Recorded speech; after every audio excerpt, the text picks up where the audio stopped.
Bonjour, voici 4 ans que les États-Unis, en s'appuyant sur le Qatar et sur la Turquie, ont lancé une vaste opération de remodelage du Grand Moyen-Orient en essayant de placer au pouvoir les frères musulmans.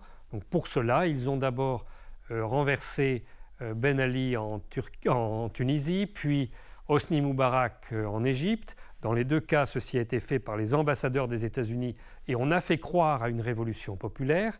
Puis l'OTAN a attaqué la Libye, là aussi on a fait croire à une révolution populaire. Ensuite l'OTAN, de manière couverte, a attaqué la Syrie, là encore on a fait croire à une révolution populaire. Et puis ça devait se prolonger avec un coup d'État en Arabie Saoudite. Cependant, depuis 2 ans, chacun voit que ce plan a échoué et qu'il ne sera pas possible de renverser la République arabe syrienne. Pourtant, la guerre continue. Alors pourquoi ? Simplement parce qu'il est difficile pour les Occidentaux de reconnaître leur défaite. Aussi, depuis mars 2013, les États-Unis ont-ils engagé des négociations secrètes bilatérales avec l'Iran. Ça s'est passé d'abord à Oman et cela n'a été connu que pratiquement au bout d'une année.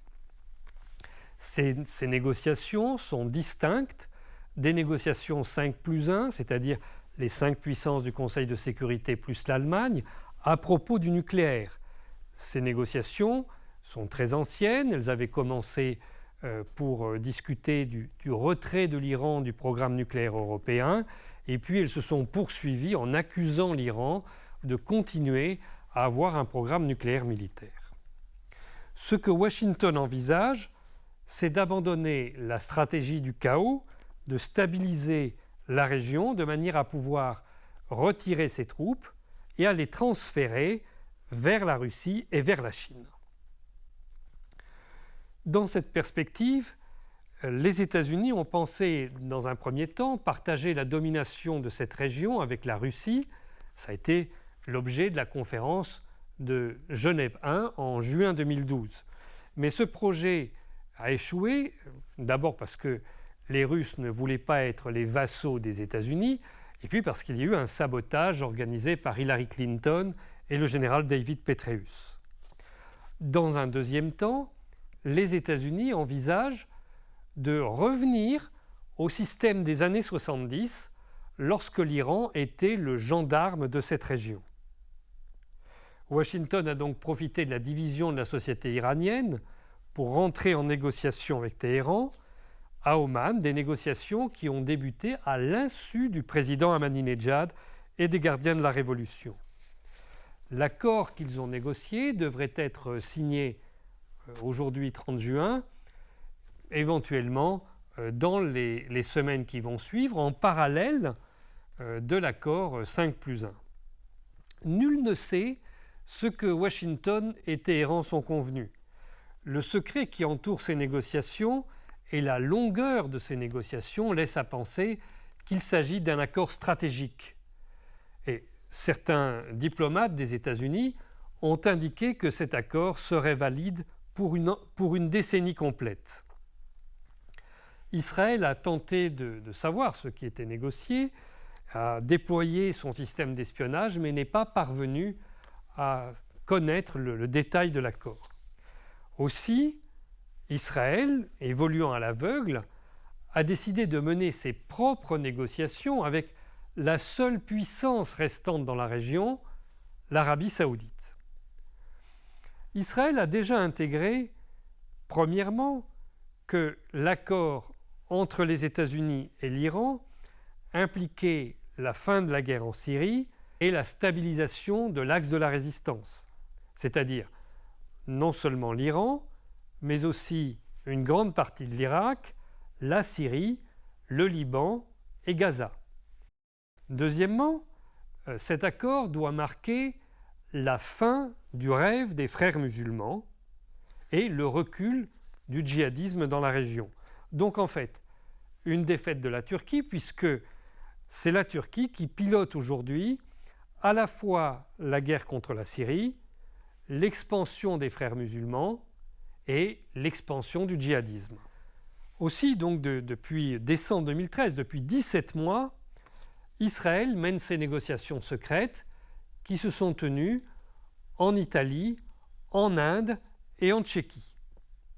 Elles ne se font pas dans le dos des États-Unis, mais avec leur consentement, tout au moins en partie.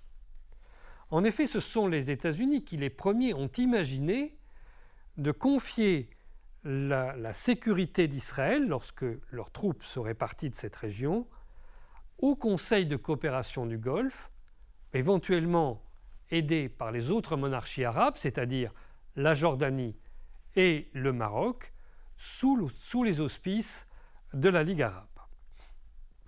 Ce principe, le président Obama l'avait exprimé dans sa National Security Strategy, et il a trouvé une première application au Yémen, où actuellement la plupart des bombardiers saoudiens sont en fait pilotés par des soldats israéliens, et où l'état-major de l'opération au Yémen ne se situe pas à Riyad, mais au Somaliland, de l'autre côté de la mer Rouge, un État qui n'est pas reconnu par la communauté internationale et qui est en fait un protectorat israélien.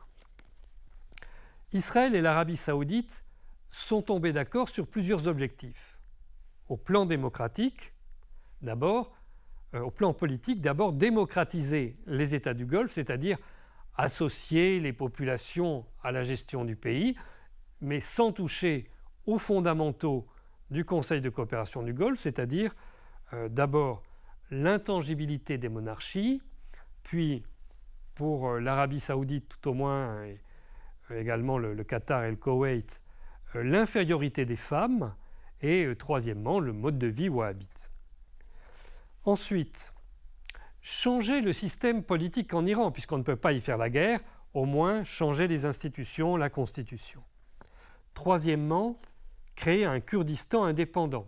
Alors là, attention, il ne s'agit pas du Kurdistan dont on parle habituellement, qui comprend le Kurdistan irakien, plus les champs pétroliers de Kirkouk qu'ils ont annexés en juin dernier avec l'aide de Daesh dans le silence général, et d'y ajouter une longue bande de territoires taillés dans le territoire syrien qui leur donne un accès à la mer Méditerranée.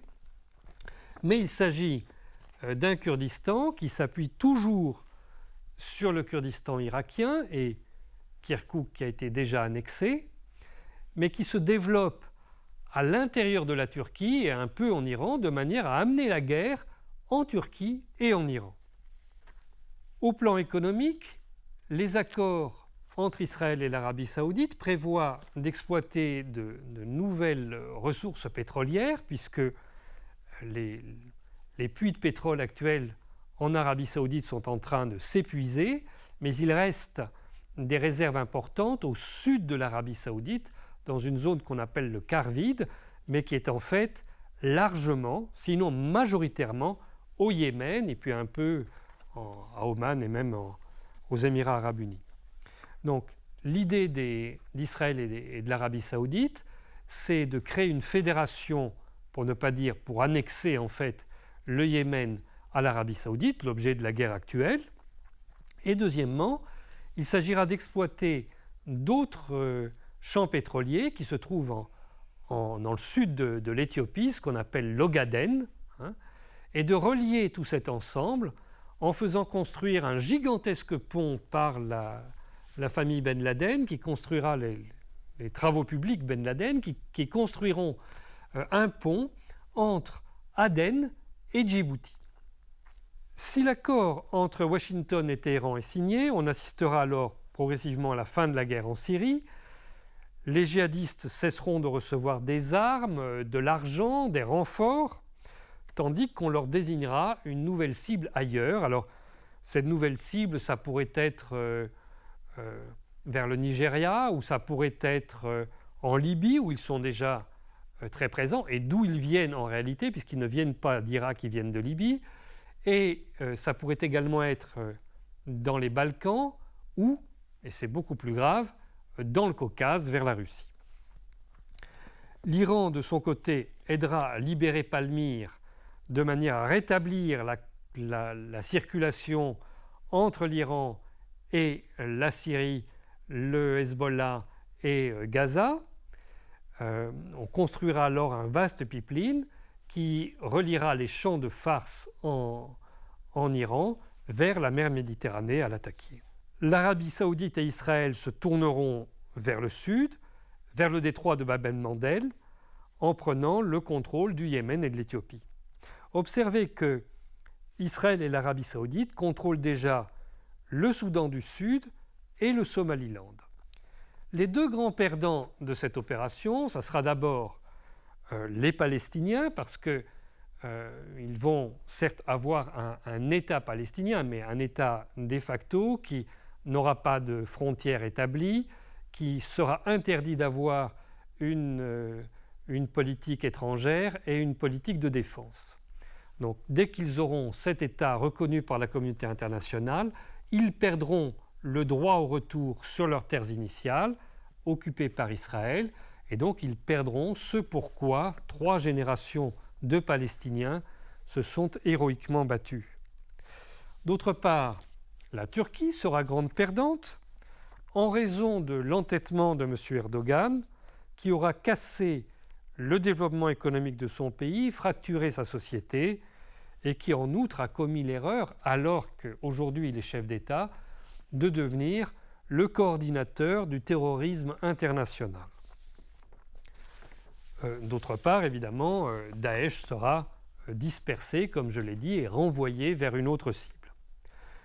Selon toute vraisemblance, ce nouveau Moyen-Orient élargi ne sera pas plus viable que le précédent, puisque, par exemple, il sera en réalité totalement impossible de stabiliser le Yémen. Personne n'a jamais réussi à envahir le Yémen, pas plus qu'on a réussi à envahir l'Afghanistan.